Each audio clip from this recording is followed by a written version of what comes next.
We're going to go ahead and get started. It's 6:05 p.m. and we're calling to order. Thursday, August 11th. I know there's some guests. Zach? Yeah, a few people to introduce and look up. The first person is Ishwara. And Naveen, next to her, I forgot your name? My name? Yeah. Rahul. Well, sorry, okay. Those are the guests I would like to introduce. They were recruited by Marquez at the International Party tonight, so thanks for coming and checking us out. And I think there's someone else who has to introduce. Yeah, I'd like to introduce Jillian Andrews, President of the Student Bar Association for the College of Law. Okay. Anybody else to introduce? We can go ahead and move into the call of the audience. If any of the audience members would like to say something, you're welcome to at this moment. We can't respond, but we can have staff look into it, and we can look into it at a later date. So, Jillian?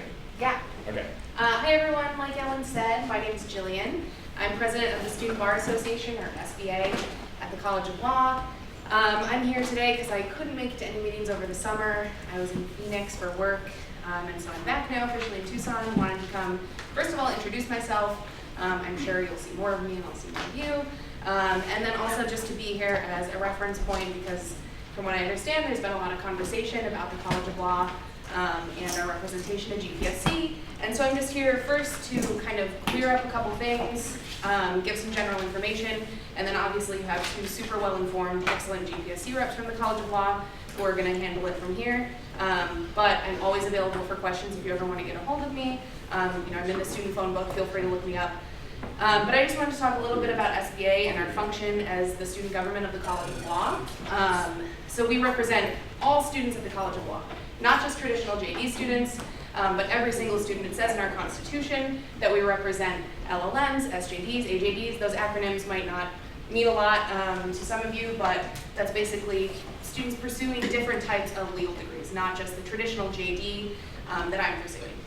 And so we represent all students at the College of Law. Everyone is automatically a member upon starting at the College of Law. And there are two levels of membership, basically. So you can be an associate member, which means you can come to SBA meetings at any time. You can voice your concerns. You can, sit in on any public meetings that we have. And then we have active members who pay $40 in dues for their entire career at Arizona Law. And that entitles you to certain benefits, like running for an SBA office, getting discounted merchandise, getting discounted event tickets, things like that. So just to clear it up, every student is a member of the Student Bar Association. And from what I understand, and this is actually something that I was concerned about before I took office, when I was transitioning into the office with our president from last year, Nate, we talked a lot about representation of international students specifically, and just generally non-traditional JD students, because we are majority traditional JD students with a student body of about 450. I would say 390 of us are traditional JD. And so it was a concern of mine coming in, how are we going to make sure that everyone hears, or everyone has their voices heard, everyone feels represented. And so this summer it's something I've been working on. I've personally reached out to Raul, who I know you all met, and we have plans to meet just as soon as he lets me know. I'm available in Tucson for the rest of the year. I pretty much live at the law school. And so he and I have plans to meet and talk about some of this stuff in person. We've already been talking over email. I also reached out to several other international students, AJD students and SJD students, because I wanted to kind of put this issue out there for anyone who might feel underrepresented or disenfranchised, because that is horrifying to me that anyone would. And that has never been the intent of SBA. It's certainly never been my intent, and my intent is actually the opposite, to make SBA more inclusive. And we need time to do that, because all of us just came back from the summer. Storm was in LA for the summer. I was in Phoenix for the summer. That's kind of how it works when you're a law student. The summers are super important in terms of internships. That's where you get, hopefully, a job for after graduation. And so everyone was gone. None of us have had a chance to sit down and talk. And so now that we're all back, school starts in a week and a half. That's something that's going to be happening. And so I just wanted to come here today and assure all of you that there will be ongoing conversations, so many ongoing email threads and in-person meetings. And I just wanted to reassure or kind of calm any fears that this issue was somehow being ignored by the SBA. And I just want to tell you that we're taking care of it, and the best thing you can give me to do that is actually a chance to meet with people in person who need to be heard by SBA before they can be heard by anyone else. So, thank you. All right, thank you, Jillian. Thanks, Jillian. Anybody, any other call of the audience members? Anyone have anything to say? Okay, great. We're going to move on. Approvals. We have minutes from May 5th. Maria had to make a slight adjustment. She just sent that out a couple of days ago, I think. Anyone who wanted to have a chance to peruse it? Is there any objections to approving the minutes from May 5th? Okay, those are approved. Minutes from June 23rd. These are not official minutes. These are, this is a stopgap measure to make sure that our GA contracts can go through and our people can get paid. People without whom we cannot function can get paid. That Jasmine put together for us. We're still waiting on official minutes, but we'd like to approve these now so that our Kevin can get paid and so on. And Charlotte, an email. Our new people, like it's terrible to hire someone and say we're not going to pay you. So, are there any objections, any discussion needs to happen about this? And I'd just like to point out that the minutes can always get amended later. The idea here is, are the decisions correct? And I assure you they are. Okay, Jim. Yeah, hey, I wanted to thank Jasmine for doing those minutes. Maria and I have both been working pretty hard to try to get all the minutes done. She's in Russia, and I'm kind of doing this on a volunteer basis. And those recordings are really not that good, and it's pretty tough. Now, we should have everything done in a few days. Now, again, really thanks a lot to Jasmine for doing those. It's tough to hear what's going on in those. There are some actual mistakes in some of the decisions. There's some votes that were left out. There's a lot of stuff that's not there, and some of it's wrong. And again, it's not their fault. It's tough. It's really tough to hear this stuff. Both Maria and I spent a lot of time on this, and I've got probably more than a dozen hours into it. So, I think we're okay to go forward and pay folks. Is Chris here? Are we okay to pay people right now? Well, yeah, we did, if that's what was said, as far as. Okay, so I was saying, do you need these sort of temporary minutes approved to pay people, or? I need something hard copy, that actually is for the approved, yes. So, I would propose that we approve these, just pending the official minutes, if that's okay with everyone. Because, really, I mean, we put a lot of time into this. I sure don't want to throw all the time. Listening to these sketchy recordings for hours on end is frustrating. So I'm fine with approving these for Snack now. my and- paws up first. Yeah, sorry, Zach. Jasmine wants to speak. try to Jude, keep did you more want tonight. did you want to speak? Yeah, I just wanted you to point but out. Jasmine, Okay. Jude, Zach, Storm, did you? No, sorry, I was fiddling. Okay. So maybe you should use better speakers, because I can actually hear almost every single thing very clearly on my computer.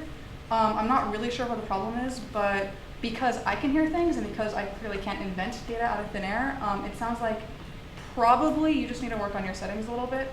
Also, if you know of all the mistakes, I really would have appreciated it if you could have sent those out so I had time to fix them before the meeting.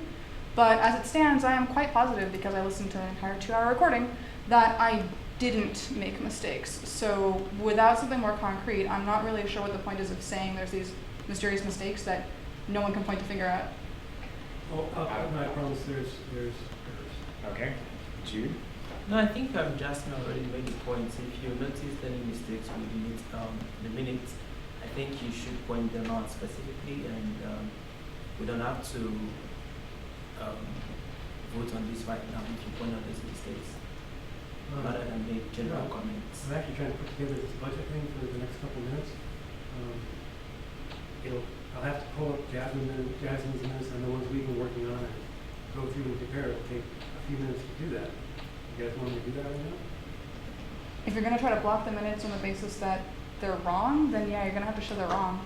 Oh, hey, no, I didn't mean to offend you, Jasmine. I was just saying, hey, there are some errors there. I made a lot of mistakes the first time I went through it, and not blaming you, not saying anything bad. A lot of it's stuff where we don't really vote on things, but you have it as like a unanimous vote, or things where there were motions to table that aren't recorded. You know, a handful of different things like that. And like I say, I can go through it. I mean, if people want to take the time, I can go through now and do that. But Again, these are not official minutes. These do not come from the secretary. This is a stopgap measure in order Right, so that's to what I'm pay saying. some people. So the other thing is we can amend in any moment. Zach. I agree with what Daniel said. Jasmine, let's try to have a really positive evening. Okay. yeah, So, I don't think we have a disagreement. We're on the same page with it. Jennifer. Yeah, I was just gonna say, if you remember when you went through it, there was something like really bad that makes it so that we can't approve them, like a major error, then we probably do need to know that. But if it was just like small things, then it probably doesn't matter, and like you said, we amend it later. Yeah, well,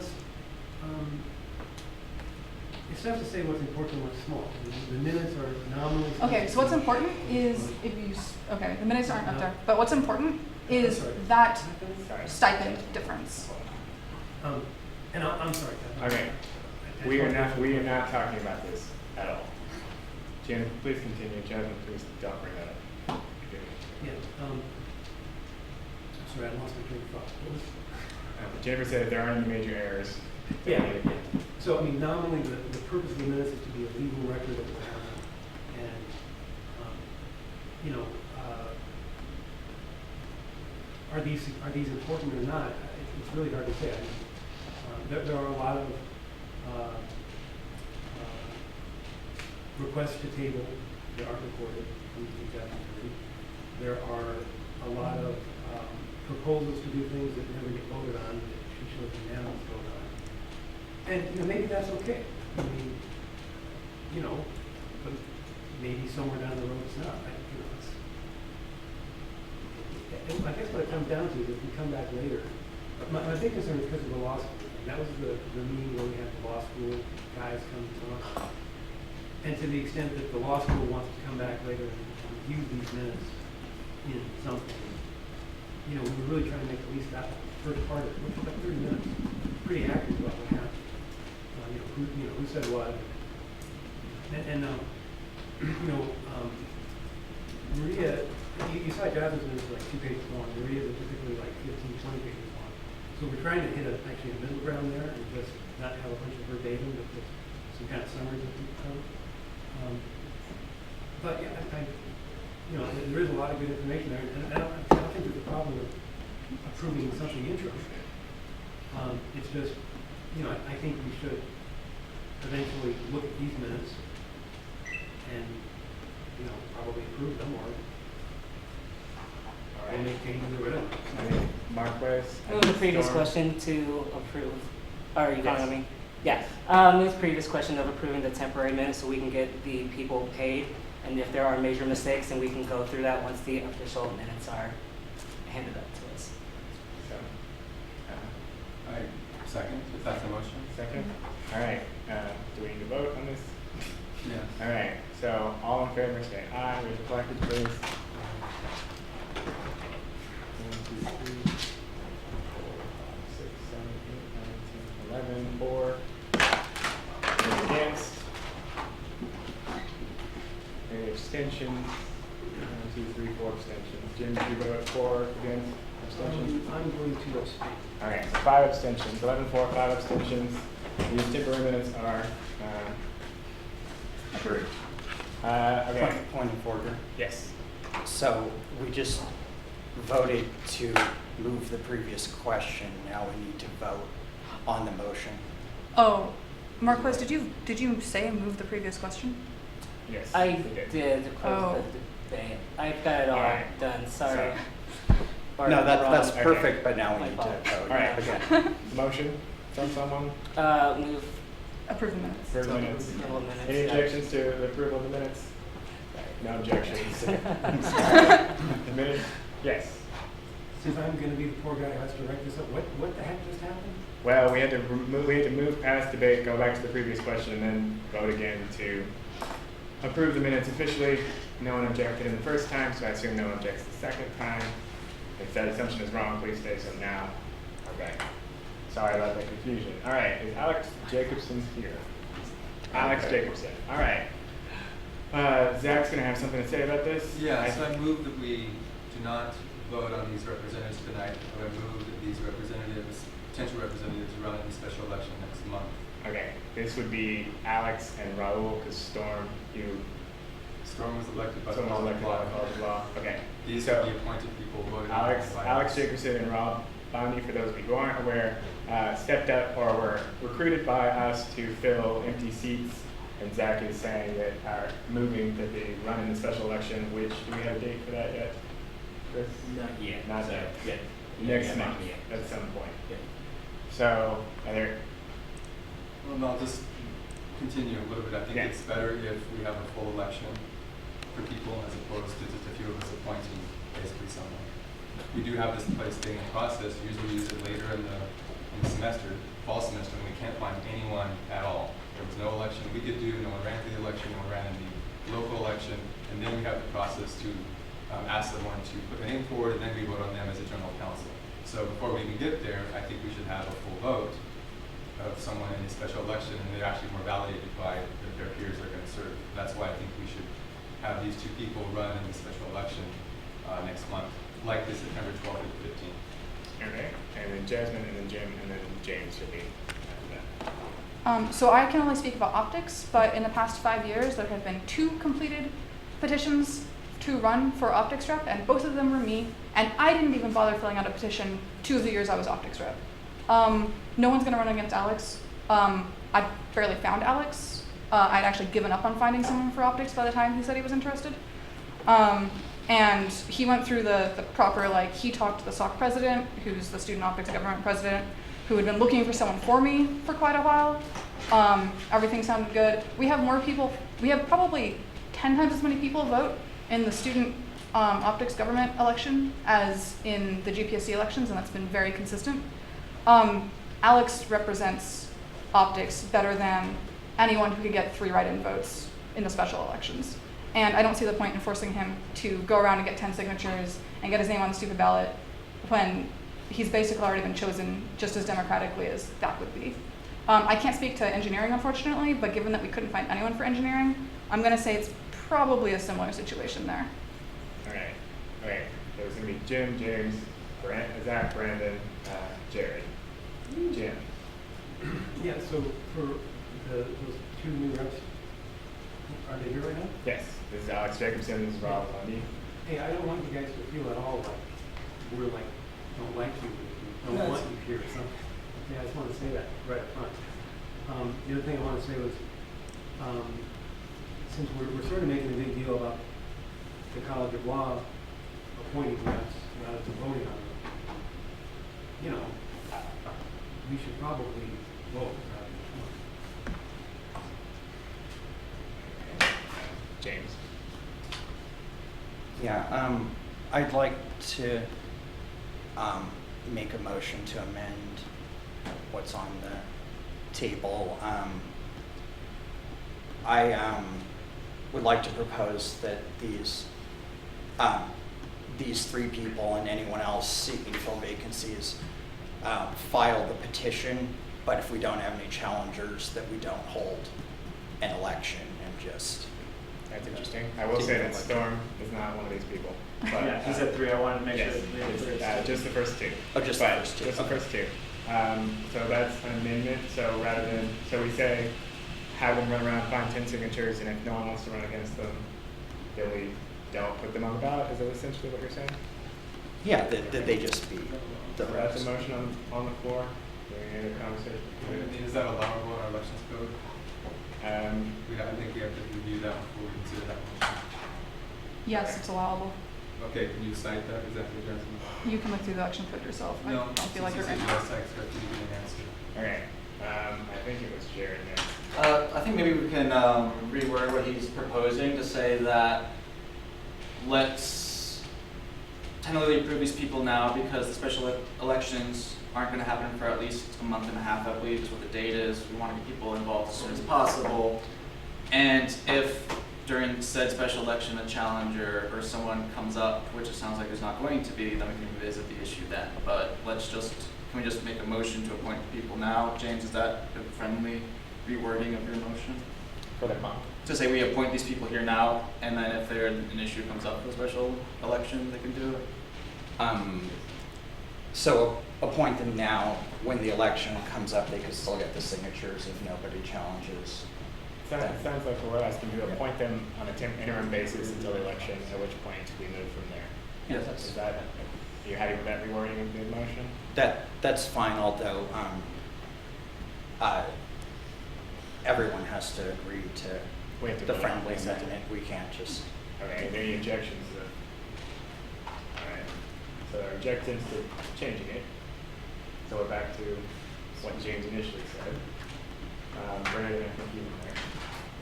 So I kind of share what Jim was thinking, which is that if the College of Law already has a system in place for appointing their representatives, then this is fine, this makes sense. But if we're going to have a special election coming up, then these two individuals should participate in the special election.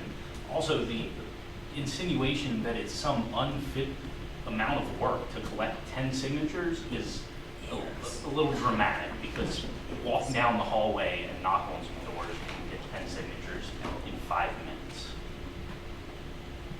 That's my opinion. Alright, it was Jim and then Zach and Jasmine.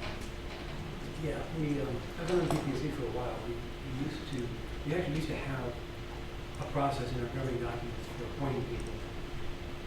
I can't find that in any of the governing documents. So I don't think we have a process for appointing for vacancies. So, we're essentially just making it up, which having a special election seems better. And again, I want you guys on the council, okay?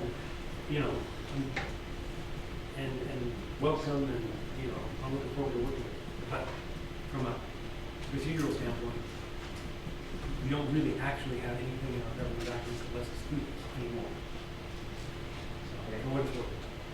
Zach, Jasmine, and then Ellen. So law school can correct me if they're wrong, but I think we did have an election. Second of all, I think what was really at stake here is representative democracy.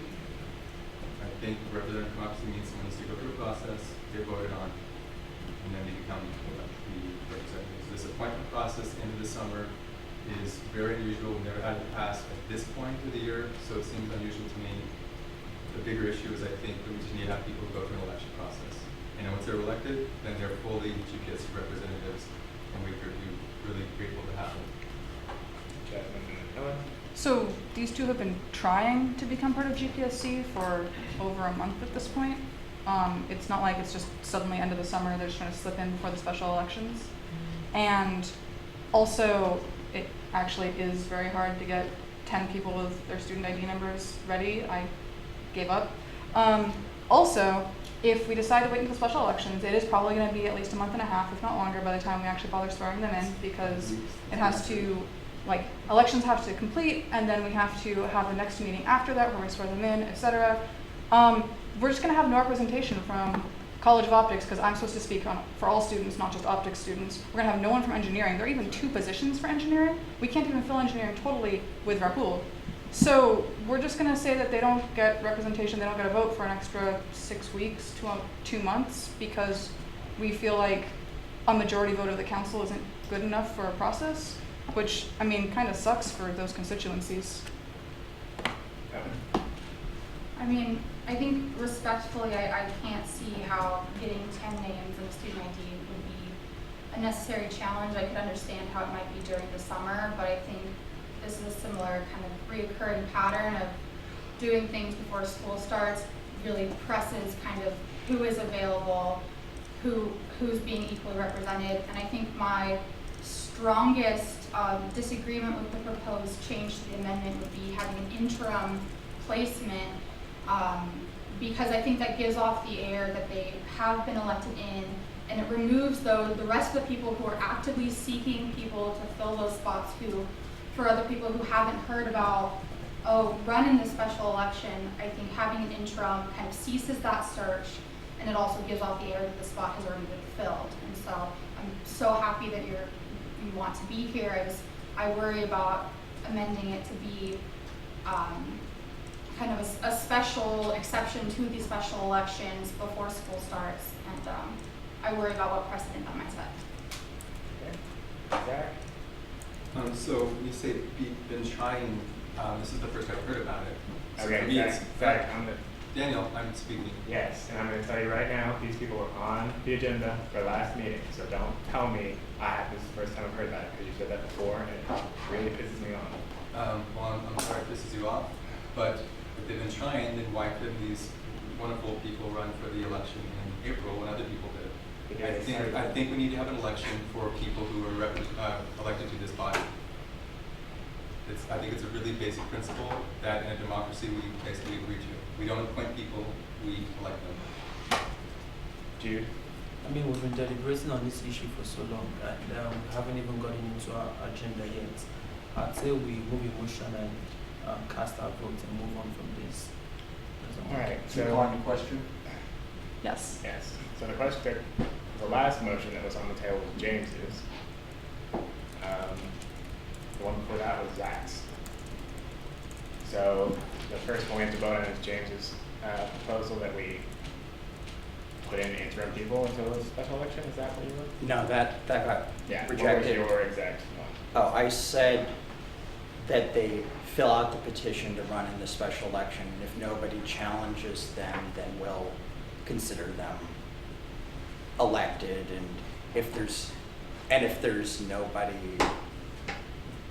nobody else running, then we won't hold the election, right?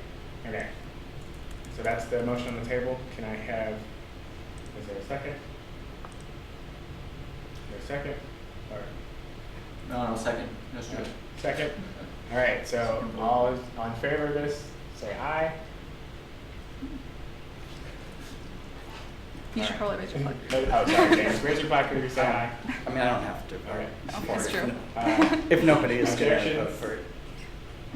You mean opposed? Yeah, opposed, sorry. Opposed, abstentions. All right. Zach's motion was that these people need to run through a special election. As usual, nothing else about it. Are there any, I need to hear ayes. Here's your placard, or a second, sorry. Jim, did you second that? Oh, no, I was just gonna say, again, for us poor people who are doing the minutes, if we could actually say what the vote is and a number in favor, number against, because I'm supposed to put that in there. Okay, It's hard to do it if we don't have it, because I'm trying to count minutes. okay. I think there were 0 approved. There were 5 objections that I counted, and then the rest abstained. I think there were more like 8 objections. 8 objections, I'll go for that. Anyone got 9 objections? All right, 8 objections, and then the rest abstained.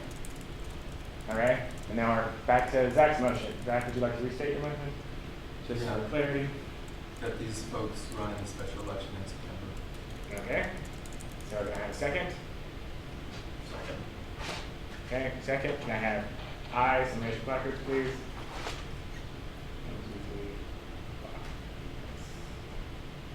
9, 4. Can I have objections, or opposite, opposed? 3, 4. 4 opposed, abstentions? 1, 2, 3 abstentions. Okay, so Alex, Rahul, sorry about this. You'll need to go through the elections code, read it up. Basically, you need to get 10 signatures for the special election, which will be at some point in the future. Nero from Law, Stormberg, welcome, Storm. Can I say one thing? Please. Yeah, I mean, even though you need to run a special election, it doesn't mean you can't come to the meetings. And so if it's something that you really want to do, I suggest that you need to come, see what's going on, so you can stay up to date. Because if you do decide to run, it gives you know what's going on, so you can just figure out right here. So it doesn't mean you can't come. I mean, you just don't have voting rights. Jim. Should I just suggest we do a round of applause for these two folks for coming and running this field work?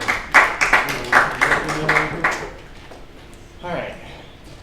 Nero from Law, Stormberg, I went ahead and swore him in at the beginning so that he could vote in anything that came up. Welcome, Storm. We look forward to working with you from now on. All right. And then financial and budget report from Jim.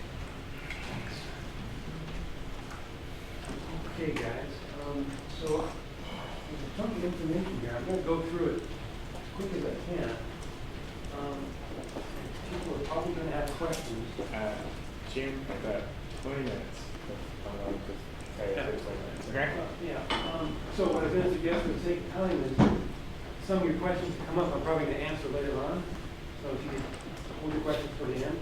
So if I got 20 minutes, maybe you Just, could. no, I'm just saying, I'm at 20 minutes, I'm just gonna say, hey, it's been 20 minutes, we should see where we're at. Yeah, okay. That's it. Well, I was just thinking, can you give me 5 minutes? Sure. Before you want me, and hopefully don't take that long. Okay, so, you guys remember our, And also, you're not swearing. no? No.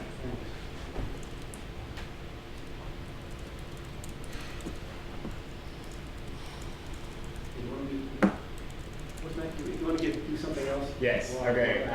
The next item on the agenda is meeting schedule. This is just me informing you that the meeting schedule for the fall GC meetings has been set. It's available on the website. I've sent an email out, I can resend it. We're gonna be alternating Mondays and Tuesdays to try and get as many people in the room as possible. Right, and then also the November 15th meeting is gonna be with the president of the Arizona Board of Regents, President Klein.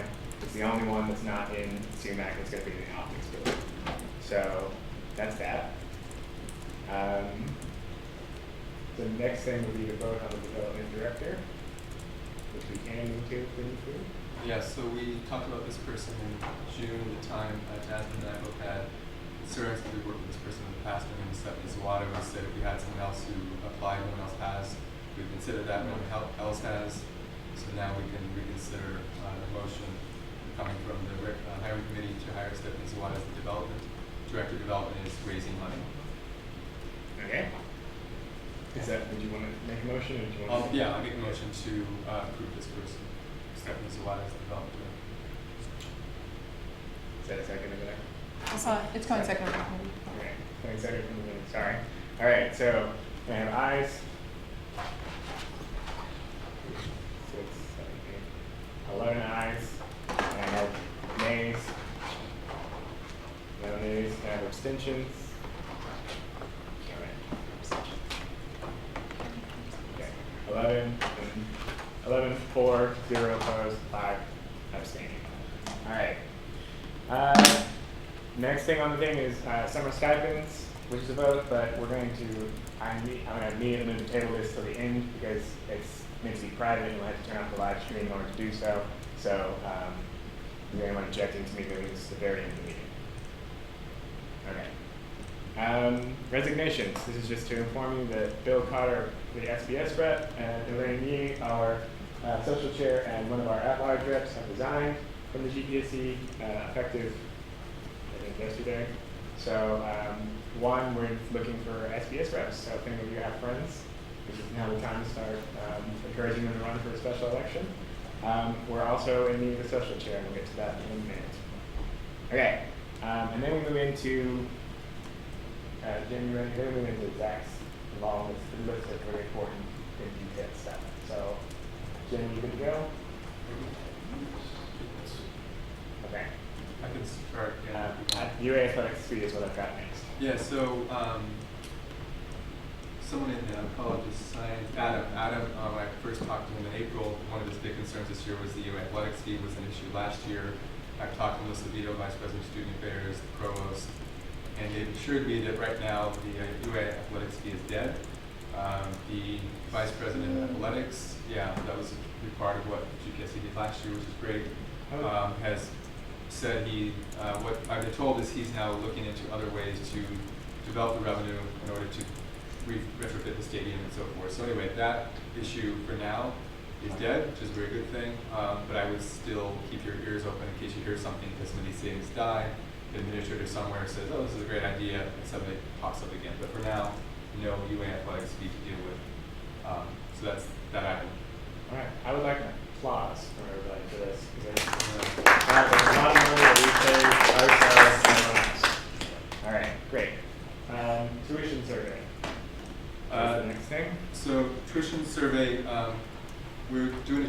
Secretary Weeby and Ezra, who's the GPSC Institute Director, for this fall. And the tuition survey is going to be more about total cost of attendance.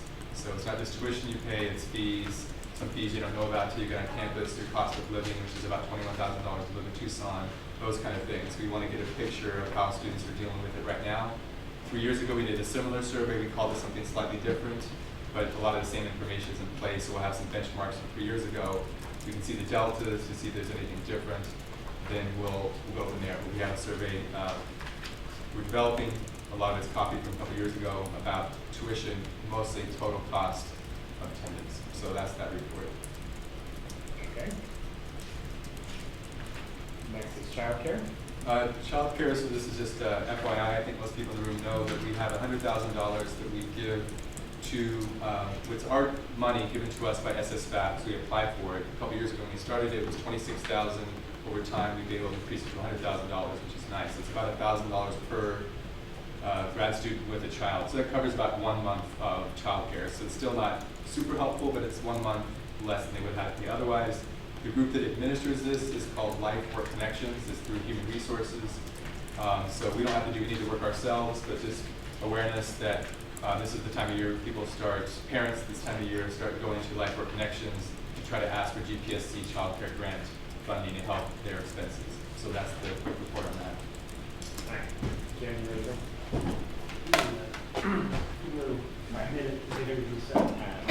Healthcare policy.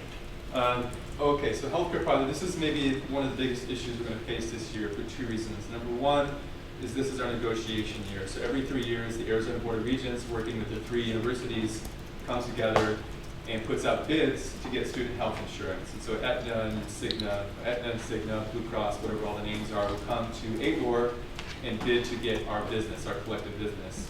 And usually it's a really good thing. They'll come in lower, promise all these sort of benefits, and usually the first year after this, it's a pretty good deal. We get fairly good student health insurance. Not great, but fairly good.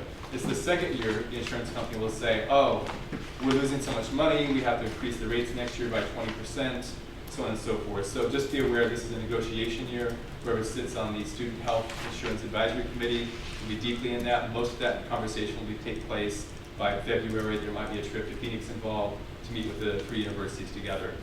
That's number one. Number two, which is much more potentially insidious, the IRS has, in whatever the reviews I've done, determined that perhaps graduate students shouldn't be treated as a group for group health insurance, but treated as individuals. And that would mean that universities could not, by law, offer health insurance. And this has happened in a few universities. One of the universities I know about is the University of Toledo, where students have to they get a sum of money and they have to go out and seek out an insurance company if they have problems, which they do. They have no recourse through either their university or their system with problems. So this is a potentially bigger issue. Charles Schumer from New York, Senator from New York, is trying to work with the IRS behind the scenes in the Senate to try to change the rules so the IRS does not have to, by their regulations, follow their path. So hopefully this whole thing can be averted, but this is something that the Dean of the Graduate College brought up with me. It could be a serious issue if it comes to bear that every university in the United States has to follow this IRS rules and treat graduate students as individuals, not as a group. So that's the report on the healthcare. Jim. So, get it as big as possible, something like that. Yeah, well, unfortunately, I can't get without getting technical, there's an incompatibility between the video card and this, and that makes this as big as this can The get. bottom right corner has a zoom. Oh, you mean you make the number? Yeah, because I think Jude's just having trouble reading it. Alright, that's workable.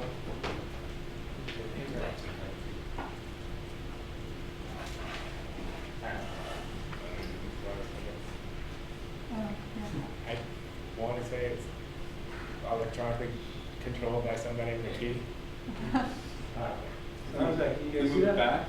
Can we move the table back? Would that help at all? Oh, yeah, whatever, that would make it bigger. Jim's gonna have to move too, the cord's not long enough. All right, that's fine, just flexible. That's why we like it. Sorry. You're just hovering. Yeah. Okay. Are we good? Can we go see it? Okay, so what you're seeing up there right now is our end of the year, end of fiscal year report from the business office. Now, let me actually throw up our budget first. This is the budget we approved. It's very similar to the budget we've done for many years. You know, we start off, we list our funding sources, we list,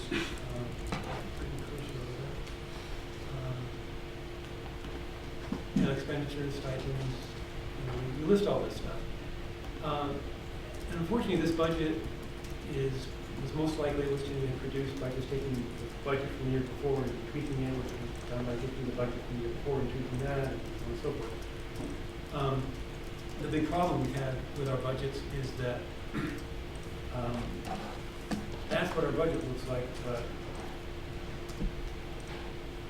this is how the business office keeps track of our money. We basically have only a very few accounts. We have the general account, which you see broken down into you know, advanced research, showcase, travel, and so forth. This is our big, you know, one of our two big accounts. We get $109,000 a year from the grad college. It goes in here. This is our retained fees account. This is our other big source. And I guess it's 179, is that what you figured? What's it? 179,000 coming into this as new money. And usually we have some rollover. Now, so this is one big account, this is the other big account. We've got a couple little accounts here, $10,000. And the student services fee accounts you see here, this is what we use for travel, research, so forth. Travel, or POD and club funding. That comes from the student fees or SSF, student services fees money. This money does not roll over. We need to use it by the end of the year. Everything else does roll over. That's kind of a shocker. I didn't realize it. I don't think any of you guys who were here last year realized it.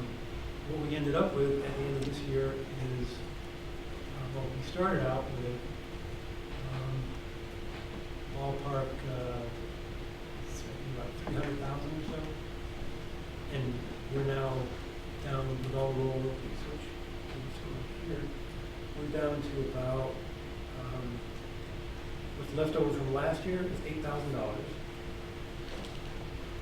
and what's left, and as far as the new money, okay.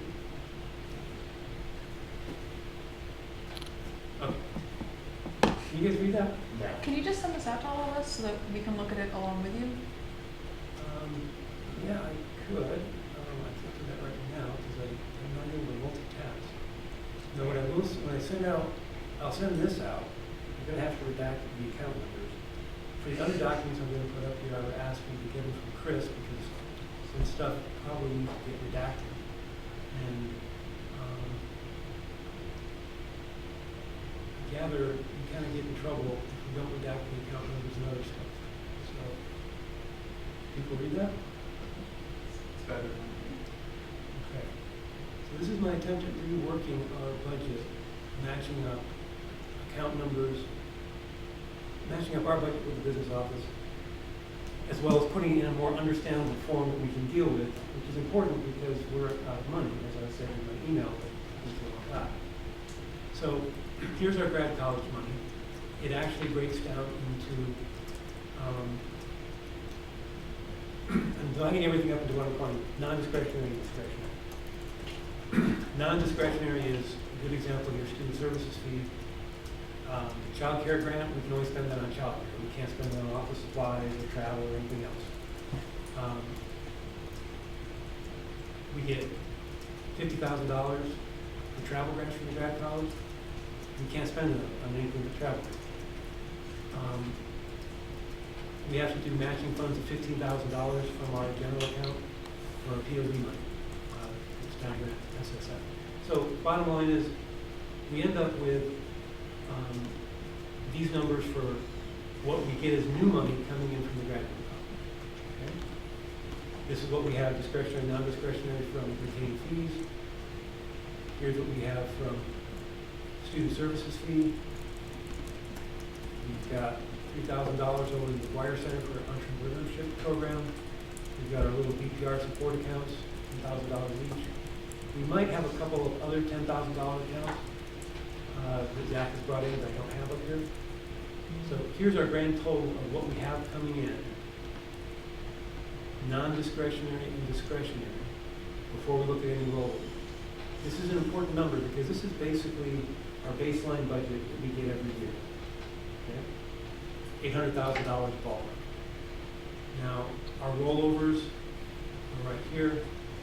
Comes out to about $8,000. We're getting killed because the general account was $30,000 overdrawn. And we spent gobs and gobs of money last year. So we've only got $8,000 for rollover. That gives us this as our grand total of what we actually have, again, plus or minus a couple $1,000. Our budget that I threw up there a moment ago, that we approved, that this is drawn from, is based on $900,000. We're $87,000 short. Now, the other useful, there's also, there's maybe a little bit of money here that I don't know what this is. I'm trying to sort it out. This is stuff the business office had notes on. Maybe $1,000, $2,000, just on there for completeness. Now, so we're starting with this number right here. And now we're going to look at our expenditures. Now I've divided the expenditures into required and optional. Required expenditures are things we don't have any say. We have to spend this money. We have to pay personnel. So if we look at staff compensation, that's right here. That drops our remaining balance from discretionary money. Again, I'm only looking at, I'm deducting from this number right here because this number, we can't spend any of that money. It's already earmarked for other things. This is what we have left to work with. So as I go through these different categories, I'm subtracting out these totals. And you can see what we do is when we do our staff compensation, we do our stipends. After we paid our administrators, we're down to our current, this year, this is our actual money, $51,000. The important number to remember is this one, 43, that's what we have with no rollover. This is the number that we need to really kind of start with when we're thinking about what money we have that we can be flexible with. We have about $43,000 every year plus whatever rollover we've got. With $8,000 rollover this year, we've got $51,000. Next year, we're probably not going to have any rollover because we're 87,000 short, and we're looking at some hard decisions to be made. So, continuing down in the budget, we have $43,000. Events, $74,000. Social events, $11,000. Travel, we allocated $10,000. Operations, $28,000. We're, we have to cut some of these. All right, we have to cut kind of a lot. The situation is a little bit worse than it looks like because this operations budget is a budget. It's not what we spend or what we have spent in past years. As far as what we actually have spent, the business office is working up some history for us. This gives you a rough idea. I'm going to skip this because we can't see without reading it a lot more. Basically, we spend a lot more, it looks like we spend a lot more money on stuff that's not, when I say stuff, I mean everything except events and travel and memberships. Everything that will go under operations, we spend a lot more in the past than $28,000 a year. And I don't have a good number yet. We're trying to I've got the numbers from last year, but last year we spent so much extra, and it's kind of tough to get an estimate of what was kind of the typical spending. So the conversation that we need to have going forward, and I'm not proposing we necessarily do that now, but pretty quickly, we have to decide where to go from here. Some suggestions would be, because obviously we have to cut, we have to make some big cuts somewhere. We could maybe have a meeting and all talk about it. We could let the executive board come to you guys with some suggestions. You could let Chris Lieberman and some other folks give us some feedback, give us some ideas. Zach and I met with Chris Lieberman about this. Was it yesterday, Zach? Yeah, and you know, she has said that, well, gosh, we can probably cut back on, you know, makes a lot of our events less costly. Maybe cut some of them that we think, some of the events that we think aren't really having a big impact on grass students. Because we basically need to come up with about $80,000 in cuts. Right? So, do you guys want to talk about where to go today, or do you want to talk about, you know, now I'm going to go on and talk about some additional information as far as how we deal with our budget, how we deal with other problems. But just to pause here for a minute, this feedback, what do you guys want to do? All right, so Zach, Jasmine, Jared, Jude, and then James want to speak. Yeah, so just the general council members, remember when we're on this group together, each of us has one vote. We're all equal. Doesn't matter if executive board members or not. And I really think this is one of the most fundamental things we do as a council, is really consider every line item in this budget and eventually vote for it. And that's a long discussion, which is fine. But I think this is the most serious thing. I'm saying that because Jim suggests we do other things.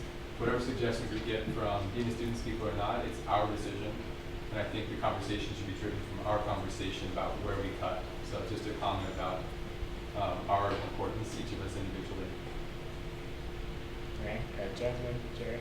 Jim, you're not gonna like this. You're working off the wrong budget. So the issue is that at one of our late spring meetings, we voted to change the events and some of the other. So see how it currently says events, social events, there's a marketing line item and operations. We voted to change all of that. And so this whole section is actually outdated, unfortunately. I don't know how much it changes things, but we should probably be working off of the budget we actually passed and not the one that we passed previous to that. Also, I can't really, like, in this format, I mean, I guess I can like look at the section of the screen you're showing us right now, but if I wanted to actually try to think of like, okay, how can we like fix our deficit, what can we cut, etc. Like, I really need to just see the numbers in front of me and be able to manipulate them and stuff, and I can't do that when it's just on the projector, so I think we're gonna have to wait to have that type of discussion until next meeting at the very earliest. So for clarification, the newer budget has a $95,000 total for events. And nothing for social counts, events. Pardon? Yeah, nothing Yeah. for social, and it counts in, it had marketing, which we took out.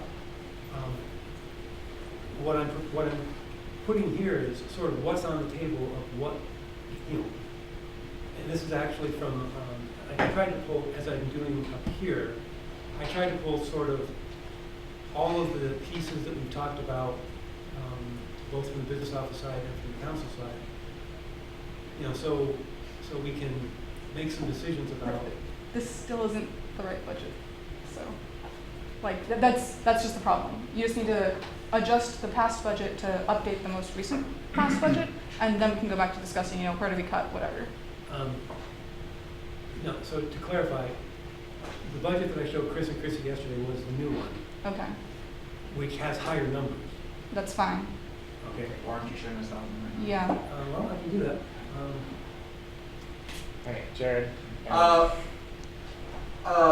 I didn't know that this wasn't the correct budget, so that kind of amounts to some things I was going to say. But Jasmine, I think you bring up a good point that it'd be more efficient for all of our time if we sent this out so we could all review it on our own time and then bring up points, because it's hard to follow the presentation and review things right now. In addition, the budget you just presented to us not even being the correct, most current budget. I don't think this is the most, like, best use of our time here, because we're already an hour from the meeting and we're definitely not halfway down the agenda yet. Yes. So in the favor of that, I'd like to propose a motion that we, well, before I do that, Jim, so what Jasmine's saying, how different is the most new up-to-date budget compared to what you have right now? The only difference is what you see right here, it's from events down. So that'd be easy for you to update and fix, is that correct? There it is. Okay, so would it be appropriate for me then to have my motion direct you to send out the most up-to-date budget to the GC so we can all review it by end of business tomorrow, 24 hours from now? Would you be able to copy and paste this in the next 24 hours and send it out to us? I can send it out right now, so I think it was actually counted. All right, great. So in that vein, I'd like to make a motion that we table this until we can have discussion and vote on it next meeting when we have all had time to review this on our own, and that we direct Jim in part of that to send this out to us within the next 24 hours. Second. Okay, I have a motion with a second. So I'm raising my flag. Okay. So I'd like to finish the actual presentation if I could. Okay. Well, I have a motion with a second on the thing with Jim's objecting to it in a sense. Does anyone else want to respond to that? So we need to vote. So can I get the ayes for tabling this till next meeting so everyone can Maria review the wants to say budget? something real quick. Okay. Just a second, please. She's good. Maria? Yes. Go ahead, Maria. Hi everyone. Thanks for having me on tonight. Basically, I just wanted to say thank you, Jim, for going through all of this and making the presentation and the proposal. I think what Jim's doing here is very important, obviously, and that he's trying his best to come up with ideas and I can't really see what he's presenting, unfortunately, because I'm on Skype.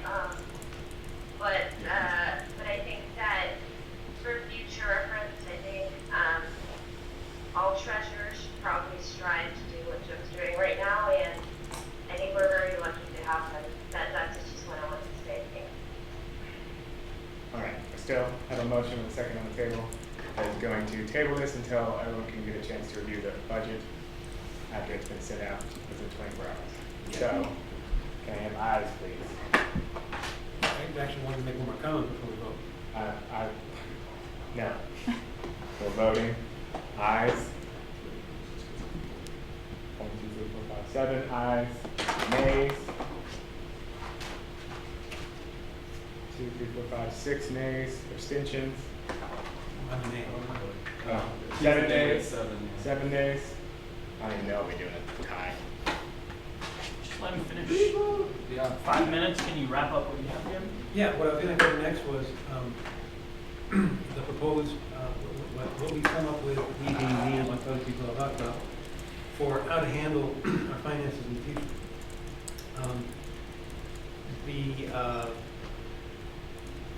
The biggest problem that we've had in the last year is that we don't really have a process for handling disbursements.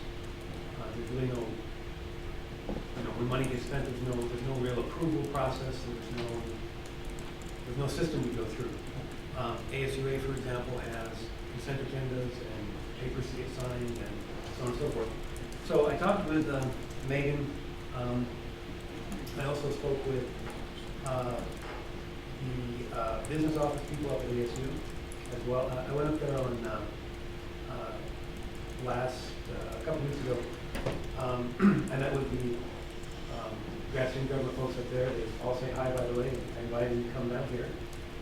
They have a very different organization than we do. But I gave them t-shirts. They're going to bring us t-shirts in exchange. So it was a nice, cordial meeting. I got a lot of information on how they run their organization, as well as how they do their finances, and how they avoid the kinds of problems that we run into. One of the main reasons I went up there was on that particular day I had an opportunity to meet with their new business office person and the outgoing business office person. And those guys spent about an hour with me going over everything about how they do their budget. So based on talking with Megan about what ASUA does, talking to folks at ASU, and talking with Chris Lieberman and other folks, here's what I'm gonna propose as a way for us to go forward to handle our finances. Step one is gonna be the council approves all money by a consent agenda. What that means is, beginning of their meeting at some point, there will be an agenda with all the proposed expenditures which have been sent out in advance. Everybody can look at it, and if no one has any objections, that's why it's called a consent agenda, it'll just pass. Now, this would be travel grants, research grants, everything is gonna go on the consent agenda. No money will get spent without going on that agenda and letting everybody look at it and raise questions at the meeting before that consent agenda gets passed. So that's step one. Step two will be and I would encourage you guys, really, just because it's on the consent agenda doesn't mean pass it. I mean, we gotta look at how we're spending money, especially this year. And feel free to question what you're seeing on the consent agenda if we go that way. Okay, so the second step will be, maybe some arguing, maybe some changing, maybe things will be taken off the consent agenda, but eventually an agenda is passed of approved expenditures. Step two is going to be, before the business office can actually spend money, there has to be a person who actually approves it. That will be a small set of people, probably Zach, Chris, maybe me, and the business office can't move forward until that happens. The reason that's important, there have been, I'll give you one example. If you guys remember, back in February, when we voted on the gala, we voted down buying a golf cart. Well, when I finally got these financial records after, you guys remember all these meetings I've been talking about, I haven't got the records. Finally, we got the records on July 22nd, and guess what? We bought a golf cart for $6,000 or so. Chris was able to heroically go in and stop that, so we've got it reversed. But that happened because there's no process of actually somebody approved. So that's why things, and there are other expenditures like that I could show you, but I don't want to spend the time on it. The bottom line is, it is really important that we have, I think, that a person or persons sign off on it. Our prior governing documents before last year had the president and treasurer co-signing all disbursements, although Zach tells me that often wasn't done. ASUA actually has some paper approval documents that get signed. ASU does it electronically, and that's kind of the model I was talking with our business office here about. What we're going to try to do, and again, this is a proposal, okay? It's you guys' decision.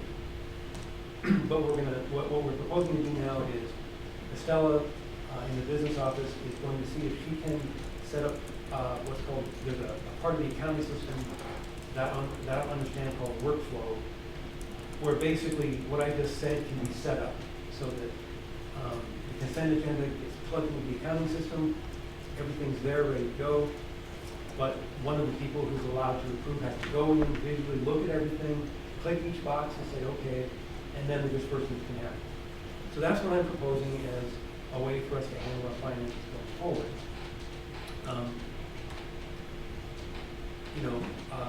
We can talk about that now, talk about it later. I'd like us to get something in place on that right away because, again, right now we have no process. And we're spending money and not really keeping track of it. Kevin Chow, our events director, has been a really good guy. I asked everybody who's spending money to kind of send me stuff and let me know, and people have been doing that, and I'm grateful for that.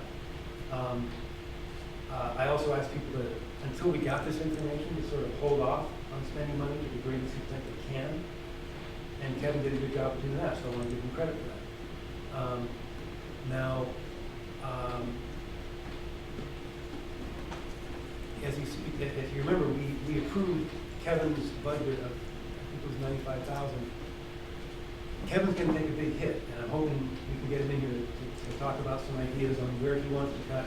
And I'd encourage us to to let him make, some suggestions on this, rather than us ordering him around, because we gave him this authority to have this budget actually approved. So, okay, so that's essentially the short version of my presentation. And I sure like to get some feedback from you guys. Now, one other quick thing. Now, that trip I took up to ASU to meet with those guys, based on this line right here, that these travel funds were allocated with the expectation that anybody using travel money would tell people in advance and give a detailed report afterwards. I didn't tell you guys in advance because I didn't have time. Probably should have set something up, but I didn't, and I apologize for that.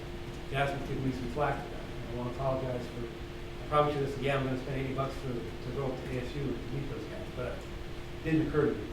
I did clear it with Zach and Chris, and I kind of gave a brief report. Do you guys want more of a report on that? Because I want to be sure that I'm compliant with this. You guys want to hear more about the trip? Is this from the travel grant fund that everybody applies to? No, this is $80 for a car to drive up to Phoenix to meet the guys at ASU. Okay, I'm sorry. This is our travel fund for GC purposes, not the travel fund, not the travel grant fund. Yeah, this is a travel grant. So this is for GC members to do GPSC things? Yeah. Okay, thank you.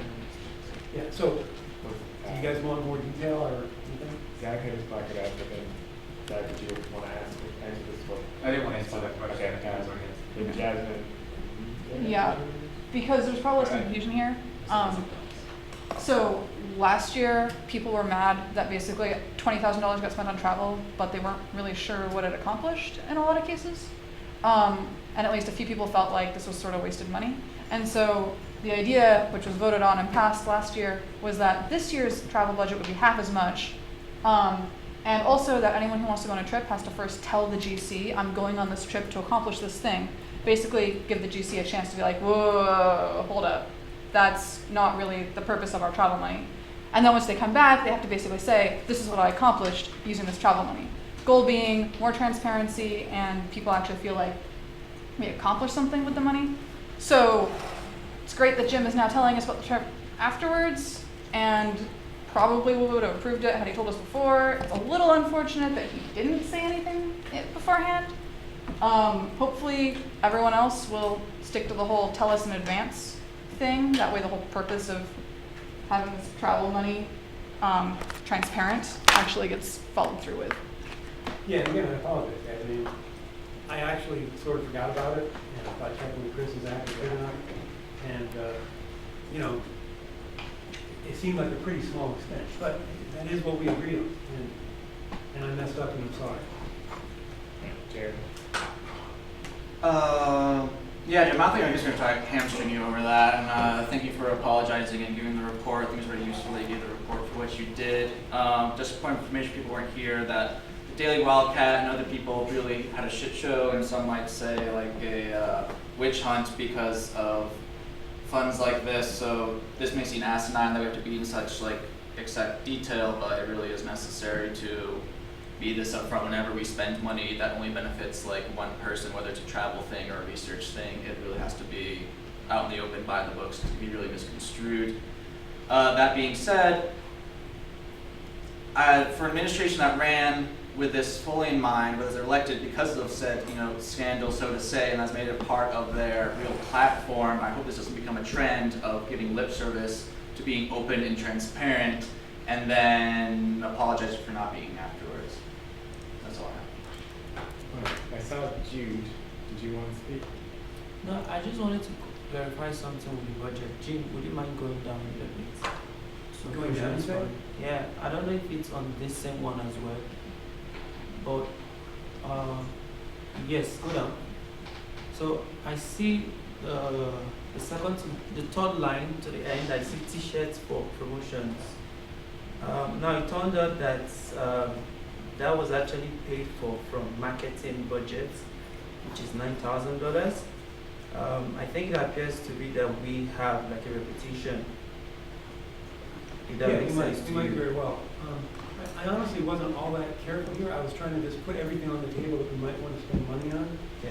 Because we can't, you know, we have nothing near what we need to do this stuff. I just wanted to point that out to you. Yeah, for you thanks. to look over. Yeah, this is more or less of going forward, here's sort of what we talked about spending money on. And we don't have enough, so what do we want to cut? And, you know, Chrissy Lieberman yesterday was talking about actually, you know, cutting grad orientation. I mean, she didn't bat an eye over it. And this presentation, by the way, what I did is when I presented this to Chrissy and Chris, you know, I pointed out this number, said this is our baseline, this is our baseline budget with no rollover, and we don't have enough money.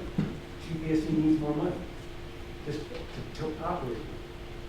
And their answer was no.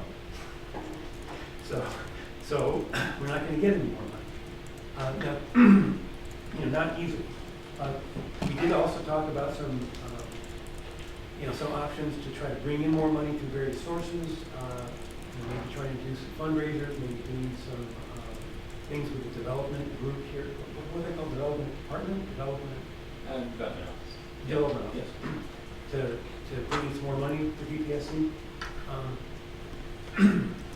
And hopefully we will over the coming year, but remember, a budget is an allocation, a plan.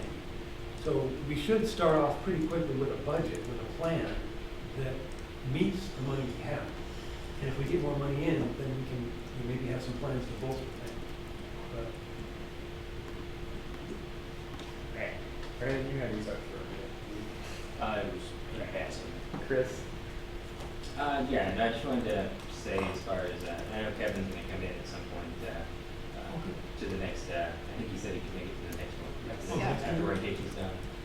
But yeah, he has been trying to look at his budget, see where he can cut, and, you know, Jen mentioned some, events, and he's talked about even, won't really help us this year, but, you know, with grad orientation and our student pickup, and having a good department to kind of work with that more, and maybe even pick it up on some of those things, and have us be part of it, but not be the sole people on it. So in the future, I know he's going to talk about some of those things. He's definitely thinking of these things. Right. Jennifer? Go ahead. I was just gonna say thank you for making this presentation, but I agree, I think we really need to be able to like look through it and kind of thumb through everything for ourselves so that we can see better. So I just wanted to make the motion that was made earlier, that you send this out to us within the next 24 hours and we table this to the next meeting so send it we out in can, 5 minutes. perfect, so that we can look through it and really give it the attention it deserves before we make decisions. What I am going to do, like I said, just for clarification. I second the motion. Okay. Point of information, Jim, you said something earlier about like redacting account numbers. Is that necessary? I believe so, yeah. I mean, Yeah. back Sorry, when I didn't give you the other, you know, we don't need you're to- good, yeah, you're right. We do need to redact though if we send out spreadsheets and things like that, anybody's names and things like that. Yeah, that's what I thought, not personally identifiable, and this is all open information, so I was confused why it's so perfect, so we don't have to redact the account numbers. Yeah, well, the reason I thought we had to, remember, back in April, I did a public records request and asked for all the finances because, you know, we were all concerned about that. And I did actually get all those records. If anybody wants them, I'll send those out as well. It's a lot of data. It would take several emails. But I did put in that public records request for all the financial transactions up to last year, up to April. It's about 170 pages. If anyone wants it, just email me and I'll send it to you. And all that information was, they redacted the account numbers and all that. So I assumed we had to redact the account. All right. So I have a motion on the Zach, you said you wanted to speak. After the motion. That was taken care of. All right. So motion's been seconded. This has been sent out the next 24 hours at the table until the next meeting. So can I get ayes, please? 1, 2, 6, 7, 10, 13. Ayes and nays. 0 nays, any abstentions? 4 abstentions. All right. So, awesome. Now we're getting back to compensation increases. Yeah, so this is something that started in May. I think it was May 5th. The Dean of the Graduate College contacted me and asked me for a white paper that GPSC developed a couple years ago, developed me, completed the survey, and then wrote about it to capture the problem of the compensation that the average graduate assistant gets, which is 0.5 versus the money they have to spend. And he got that information, also another white paper that we wrote. We took that to the president.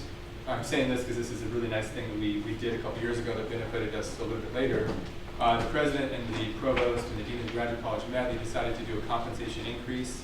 And the way the dean of the graduate college told me this is that it's going to increase almost everyone's graduate assistantship. There's some people who won't get it, probably ones at the higher end of the scale. It's going to go on for 3 years, I was told. And the basic idea is to move the bottom up. So if someone's at the lower end of the scale, let's say you're under the average in your college, they're going to try to get you the entire average up. That's the basic thing there, but it's nice that we are going to get a compensation increase this year. I mentioned this yesterday, and Daniel rightfully so sort of scoffed because in some cases it's a couple $100. You know, this is not a huge deal. We shouldn't like really celebrate about it, but we should celebrate that it's something, and we should celebrate that some of our past efforts have helped, and we should celebrate that there's going to be increases for the next 2 years as well. So that's the update on the compensation increases. I wish I could give equally good information for our professional students to say, oh, your fees have gone down by half, but can't. Anyway, that's that update. Okay. Anything else? Everybody noticed that they got a pay increase? I don't think it'll start until. Can I make a comment? James. Yeah, so I got You did? a letter from HR, and I work for Think Tank, and they said that I'm getting $150 extra for the year. So that's about a 1% increase. It just bothered me because all of the press last year about this said we were raising up to like be nationally competitive in TA compensation, and like I looked at the average figures nationwide, and it's much higher than what we're getting. So I'm like a little bit concerned that their propaganda about this raise like is not actually really holding up. And I looked at like the $6 million they set aside for raises and did a little bit of math, and it really is only a few $100s per person if you divide that amongst, you know, every like. Yeah, the 2,800 PAs. Yeah, so it's like it's not. And they also were giving compensation raises to other staff too. So I guess I'm just like I feel a little bit deceived when they said we're raising it up to like a nationally competitive level, and they really only meant like 1 or 2%. So. Yeah, so go ahead, Chris. Yeah, no, you know, as far as staff raises as well, I can kind of shed a little light on that, because I really don't know a whole lot as far as what staff are getting. What I'm hearing is that originally it was like going to be just for the academic side, and then you know everybody needs to get it, and so there may be something in there as to why there's less to go around, but also that that I think we're talking for a full-time staff and things. I think it's like a $500 range, which is like 1% as well. And so, so as far as the majority of staff, I believe it is pretty similar to the 1%. So. Yeah, so context, the last 5 years we've gotten 2 raises, we've gone to 1%, so maybe we shouldn't call it a raise, we should just call it a half of a cost of living adjustment. Maybe we should just call it what it is, not really a raise. So anyway, that's from context of what you saw this year is what we've had the last couple of years. So I also received much less than $250 for the year, so half, not even half of rent. Anyway, so you know, keep the picket signs ready to go. National Association of Graduate Professional Students, Jude.